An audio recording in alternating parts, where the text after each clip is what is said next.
All right, we're back, and we are live talking rock with you on a Thursday. Halfway through Trunk Nation, waiting on James LaBrie of Dream Theater to call us, and as soon as he does, we'll get him on the air. Maybe we'll get another up. I see him calling in here now. So we will talk to the voice of Dream Theater here in just a second. James LaBrie about to join us. Get caught up with him on his brand new solo record that sounds real good, recently came out, and whatever else we get into with him. Maybe even a little Canadian rock talk with James, since, again, he is indeed Canadian himself. Maybe he has to be included. Maybe we have to go to like a six-headed monster or something to talk about that. We'll see. Pull him in. We'll pull him into that insane world as well. Let's get him on the air right now here on Trunk Nation. James LaBrie joins us right now. Hey, James, it's Eddie. How are you, man? I'm doing great, Eddie. How are you?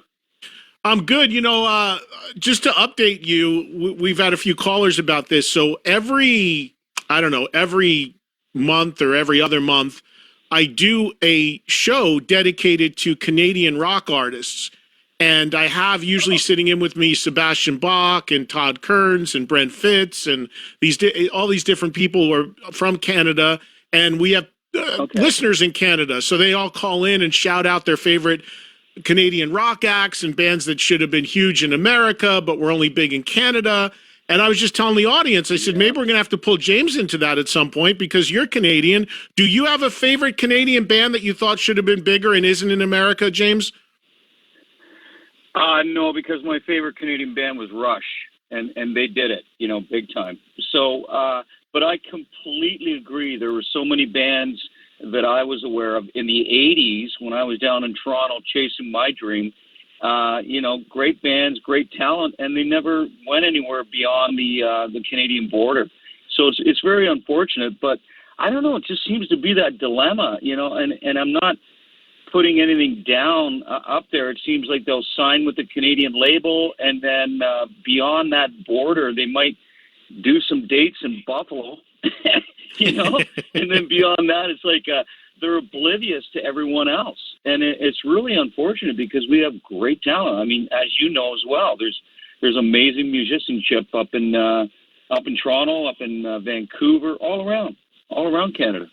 Yeah, some people have brought up the thing that in Canada there is that content rule where radio has to play a certain amount of Canadian artists, and they've pointed to that as maybe one of the reasons why those bands got a leg up there and didn't get quite the same attention in America. Yeah, to be honest with you, Eddie, if I can be honest, you're talking about CanCon, and I've never, ever supported that. I think, if anything, it promotes mediocrity. So all of a sudden, music has borders. And you know what? Music's universal. There should never be any borders based on where you're from. That's why you get the attention? No way. It should be based on it's good music or it's not. And that should be the way it is. And you know who else was a big advocate of that was Bryan Adams. He was like, no way, never supported CanCon. I think it's a bad idea. I think it limits the talent, the true talent that we have. And I completely agree. I don't support that at all, and I know that I'm going to get raked over the coals with CanCon. But I've mentioned this before, so they're aware of my take on that whole situation. Is that still a thing, James? Is it still in place in Canada? As far as I know. So let me give you an example, and you tell me if this makes sense, Eddie. Okay, as you know, I've done several solo albums, okay? Mm-hmm. And which we're going to talk about your new one here in a second. Okay, and I thank you for that. But, okay, so there was one album, Elements of Persuasion, that I released back in 2004. Okay, so you have to have three merits to become under the CanCon, a label, so to speak. So you can get that maple leaf sticker on your album, and you can get played on the radio, and you can get promoted like hell throughout Canada. So you tell me if there's something wrong here. Okay, I was one of the main composers along with Matt Guillory. Okay, I was producer, and I'm Canadian, and I recorded all my stuff up in Canada in the in one of the studios, actually with Rich Chicky. Okay, and they said, no, you don't fall under the category. And I said, I'm sorry, I believe I do. And they stipulated, no, that's not right. You don't measure up to the credentials that are necessary. I said, okay, I see how this is. And at that point I was like, this is absolutely ridiculous. Why, James? Why did they say that? What was the box you didn't check in that situation? I'll tell you what the box was. The fact that the rest of the band. So my other guy, like I said, Matt Guillory, he's U.S. Okay, and the bass player was Brian Beller, U.S. And the guitar player was from Italy, and the drummer was Mike Mangini. Okay, so I had 3 other Americans in the band, and I had an Italian in the band, and they said no, there's not enough Canadian elements here to support the CanCon labeling. And I said, well, there you go. See, this is all twisted. Yeah. And I said, at that point, I said, give me a freaking break. And the label was upset too. The label was like, I don't get it either. It doesn't add up. It doesn't make any sense. And I said, oh, okay. So I had to have Canadian bands? I thought you said 3 credentials and then you're in. And I said, no way. I wonder if they held a bias against you because you front an American band. As crazy as that sounds. Yeah, you know what? I wouldn't doubt it. I wouldn't doubt it. They knew who I was. Wait a minute, James, he's in Dream Theater. That's an American band. Now he's getting American musicians to help him out in his solo albums, as well as, a European. Like, I don't know, Eddie. I can't figure it out, but they were stringent on the fact that, no, I did not meet their criteria. So yeah, and I remember when you put that record out, because I had you on for that record. That was a real good record, and I remember Mangini was on it. I remember we did something that's going back over 15 years, but I do remember that. It's crazy how long ago that was, man. It's nuts. Well, you've got how long ago everything was. I know. Well, you've got a new record out now that we're talking about here in 2022 called Beautiful Shade of Grey. It sounds great. I heard material from it, some of the pre-release stuff, and I reached out to Roy, who's working it, and I said, man, tell James this is really good sounding stuff. And I said, if he wants to come on and talk about it, let's do it. And at that time, he said you were getting ready to head over to Europe, and then we'd get you when you got back home. So what was going on in Europe? Did you do solo shows, or were you with Dream Theater? No, Dream Theater. We just did 6.5 weeks all throughout Europe, and it went great. It's still, there's still the COVID hangover, Eddie, going on. So, some of the shows were a little lighter than we had expected. But what was crazy is as the tour went on, the rooms were, hey guys, you're sold out tonight. Hey guys, you know what? It's going to be packed tonight. And that became more and more evident as the longer the tour was in place. But when we first started out, it was like half-filled rooms, 3/4 rooms, and the promoter's like, "Don't worry about it, guys. This isn't your fault. This is happening to every single artist out there." And we were like, "Wow, people are still very much affected by it over here." But like I said, by the time we were maybe 2-3 weeks into it, everything looked like a normal Dream Theater tour, and it was amazing. It was excellent. We finished in Istanbul just last Wednesday. Wow. We finished there on June 1st, and that was amazing. We played this big outdoor venue, and there's about 10,000 people, and it was just freaking kicking butt, big time. Yeah. Of course, the latest. So it was a great tour. Yeah. No, I was just going to say the latest album of View from the Top of the World is out there now. When you talk about playing in all these other countries and places, I mean, that's been a signature for Dream Theater since really the early days, playing globally and the audience you have globally. I'm curious, James, in all your years of doing that, is there one place in the world that really stands out where there was a gig that just really totally blew your mind, or a setting, or a country, or a city where it was just surreal to be there and to be playing your music? Yeah, there was a show that we did over in Poland. I can't remember the exact the exact location, and we played in front of, check this out, 750,000 people. Oh, and it was unbelievable. And the entry into the concert was that they do it's a charitable concert, so you bring dry good foods and you get in. And I'm not exaggerating here, Eddie. On the way in, the drive in, we had to go through 5 miles of tents to get to the stage. So you're seeing tents 5 miles out from the venue. I mean, thousands, tens of thousands of freaking tents. And we're like, what the hell is going on? And we had no idea. So just to give you some perspective, okay, so we played in there that night, and it were 750,000 people at this venue. The next night, we played in Germany at a big festival, and it was 75,000 people. And we were like, guys, this is freaking 10% of what we played last night, and there's still 75,000 people up front. And it was just blew our minds. It's like, holy shit, who thought playing in front of 75,000 people, you just came down that much? And it was unbelievable. Like it was the first time that I saw a wheelchair surfing in the crowd when I was at this show. I kid you not. Because the stage was up. We were up a good 15, 20 feet.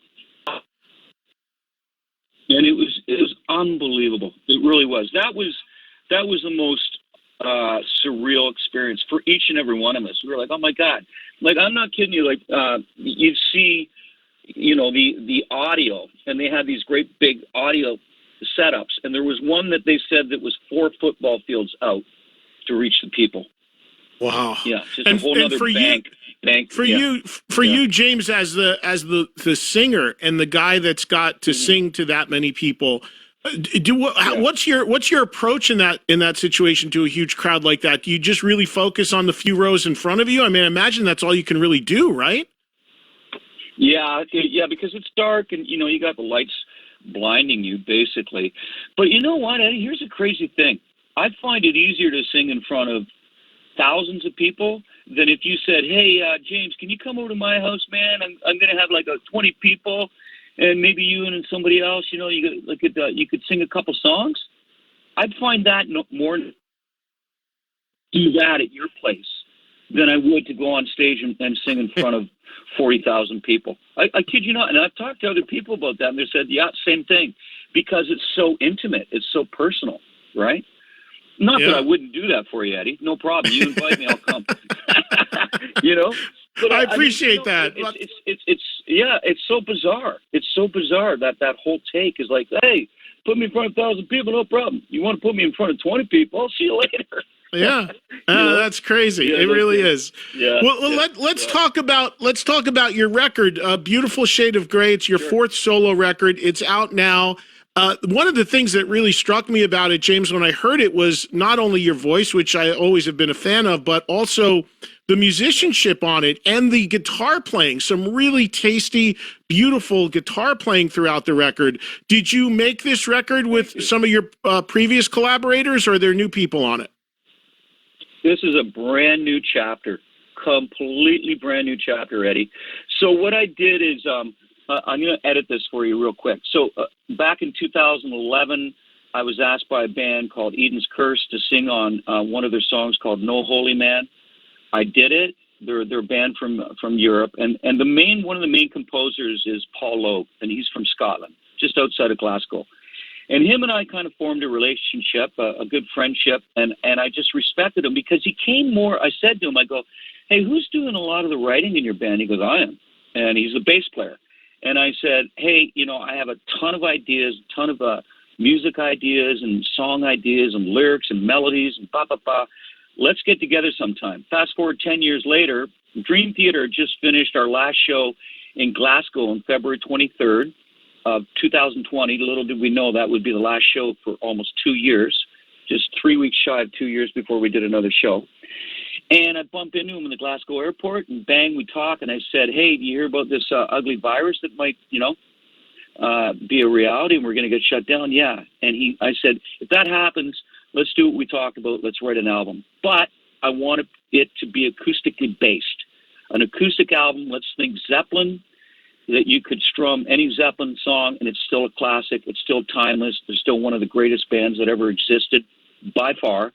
Led Zeppelin 3, what can I tell you, right? Eddie, Immigrant Song, Since I've Been Loving You, Gallows Pole, That's the Way, give me a break, right?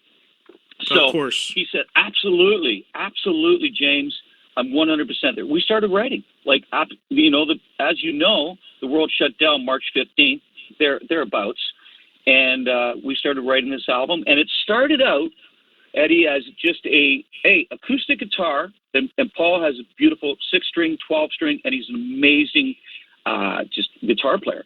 And then we were like, wait a minute, 2 songs in, I said, hang on, we're going to overstay our welcome if we just keep it, acoustic guitar and vocals. Come on, you can only sit around a campfire so long and strum an acoustic and sing, and then people are like, okay, what's next, man? Get the marshmallows out, right? So I said, hey, you know what? I think we need a full ensemble. And Paul's like, I'm glad you brought that up. I was going to say the same thing.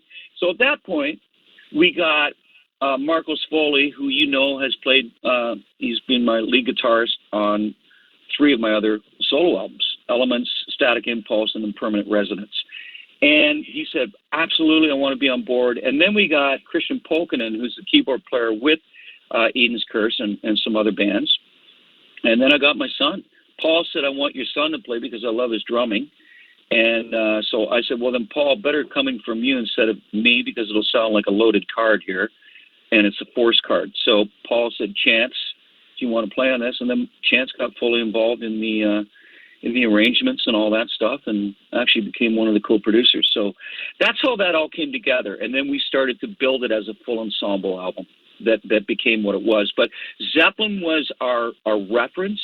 I said, I just want to think classic Zeppelin, Zeppelin 3, Zeppelin 2, Zeppelin 1, which to me were just phenomenal albums. Not that the other ones weren't. I mean, and I just said, if we can think that in mind, I don't want to be a copycat. And then eventually we ended up doing Ramble On. Yeah, I was going to say, you actually did a Zeppelin song, yeah. Yeah, and my first choice, Eddie, was I wanted to do That's the Way, which is from Zeppelin 3. That's the way it ought to be. And Paul said, wait a minute.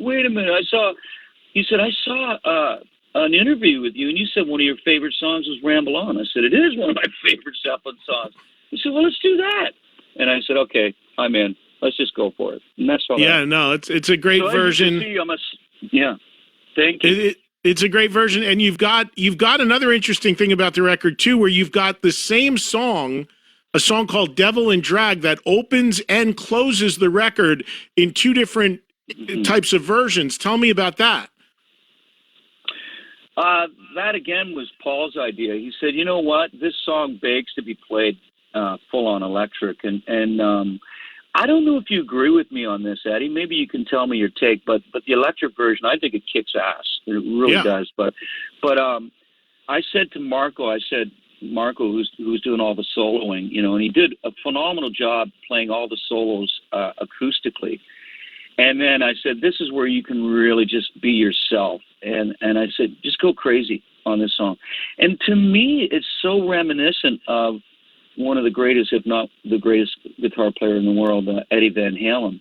And it's just a nod, like the way his solo, his structuring, his expression in that was just incredible. And but anyways, it was a song. If you listen to Devil and Drag as it starts out, when it's acoustically being played, it still knocks you back, And then we thought, hey, if we do this electric, it kind of gives people a hint. If we were to do that, with the same collection of musicians, if we follow this up with another album where it becomes more a full-on electric. Yeah, no, it's a cool way to bookend the track listing and to set it and close it in 2 different ways. I think it's that's really cool. Now, are you going to be able to? I mean, we know that Dream Theater is active. I know you probably have some more stuff coming up, which we can talk about. Sure. But the guys, I mean, I know Jordan's out there right now doing a tour with his stuff. I know that I had John on for his own record. He did a solo record not too long ago. So you get to do some solo records here and there. So it's nice you guys get to do this stuff outside of the mothership here and there. But is that going to give you an opportunity, James, to go out and do some shows as under your own name, or is that not going to be possible with schedule? Well, yeah, I'm actually pretty excited. So I've already been approached by a big promoter over in Europe.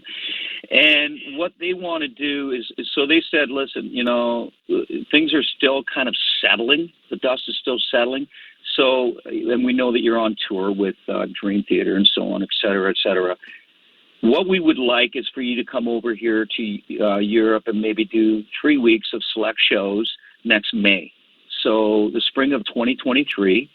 And the talk is that what they would like to do is to put me into cathedrals and small castles and maybe have it so it's like 500 people to 1,000 people, make it very exclusive, make it very intimate, and just a memorable evening. And I said, absolutely, let's do this. I haven't toured any of my solo stuff since 2005. That's the last time I was out.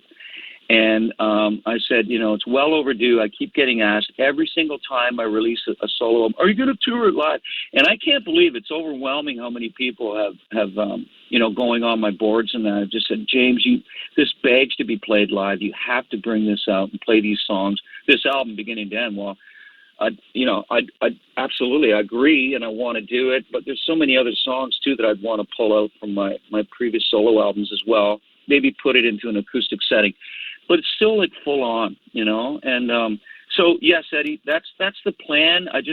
I'm trying to get a little bit more confirmation on the Dream Theater scheduling next year, because I do know that we're going to be out. And like you said, it is a mothership and it takes priority. But I got to find some windows of opportunity here for this band and for this music. And then I would like to do the same thing in North America, 3 weeks, play some select shows down in the States and get up into my country as well in Canada and hit some dates around there as well.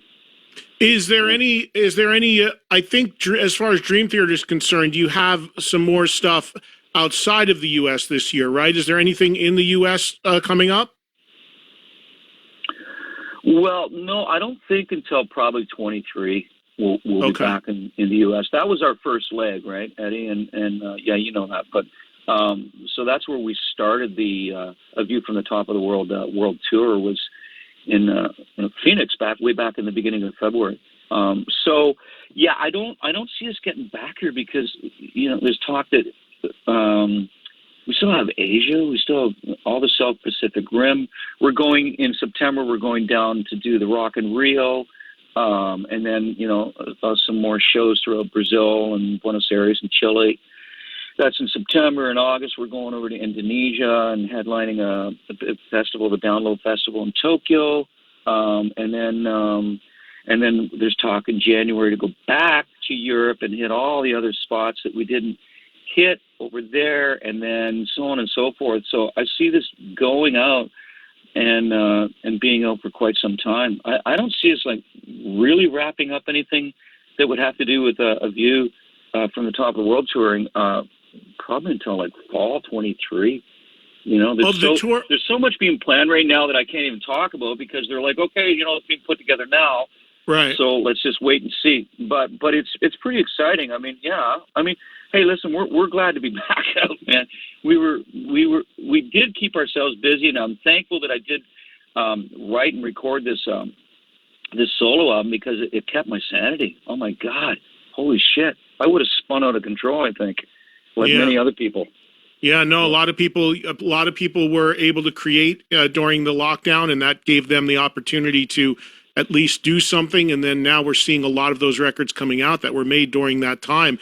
James, final thing here, when you look at the recent touring that Dream Theater did for View the Top of the World, how was the new music received, and were there any highlights for you as far as the touring you've done so far for this record?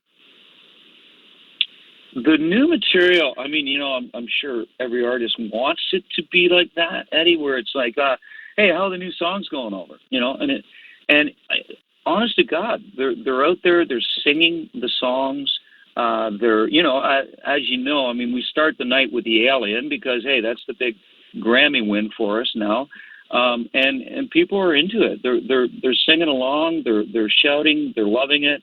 And, I don't know, like, to me, you're asking what was it? Was there any pinnacle moment? I just think the fact that we could be out there again doing this and seeing all those lovely faces out front and saying, well, okay, we still got it going on. We're still loving this and we're still having a great time and our fans are still incredible and supportive. And I mean, that's what it comes down to for us. Is like, we're so blessed and we're so fortunate and we don't take any of this for granted whatsoever. Yeah. And of course, when you played in New York City, this made a lot of news because one of the faces in the crowd for the first time ever turned out to be your former drummer and my friend Mike Portnoy. And I know that, you know, Mike was on with me talking about that experience recently from the progressive rock cruise to the Edge. And he talked about how great it was for him to have done that and to have had that experience and to reconnect with everybody, but specifically you, that he was really, because I know there had been some tensions, and to reconnect and reconcile if there had to be one or whatever it was with you specifically was important to him and he felt really good about. From your perspective, what was it like when you learned that he was coming to the show and reconnecting with him? It was a little bit of because it was thrown at me about 2 hours before the show, and you know what it's like, right? All the artists want to get in the zone, you want to get into the show and stuff like that. And I was like, oh, hang on a second, how can I wrap my head around this? And to be quite honest with you, you know, John Petrucci said, hey, listen, I know how this is. This is a very sensitive topic, and it always has been. You know, and you know, I called my wife up, and she said, you need to move on. You need to make amends. And you know, you and Mike were best friends at one point, and it's enough is enough. There's been enough fucking dirty water under the bridge, and enough is enough. And I said, you're right, you know. And I said, yeah, I want to see him after. And I'm sure Mike told you this. Within minutes, we had said what obviously needed to be said. And we got up, hugged one another. Hey, love you too, man. Sorry about all this shit. Yeah, for sure, man. You know, like whatever. It's part of life. It's part of a learning experience, and it's great. And we've been in touch. You know, we're texting, and we're you know, hey, what's up, man? He's showing me. You know, he's sending me pictures from him on the road, and you know, it's just a good place to be finally, right? I mean, we it's like I said, you know, we created some incredible albums together, Mike. And what we've done is going to remain in history. You know, it's something that it's left its indelible mark. And he said, I couldn't agree more. You know, and it's just great, Eddie. So it's finally where it should be. It's unfortunate that we had so many years of turmoil, but hey, we're not the first ones to do it in the music industry, are we? And and that's just the way it is. No. Yep, and it's great to hear. It's all great. Yeah, and for all of us, you know, every day life is getting a little shorter, not to be morbid. So the fact that you can put that kind of stuff behind you and have a good positive outlook and everything is fantastic. I was so happy to see it for everybody. I mean, I know he played on John's record, his solo record recently.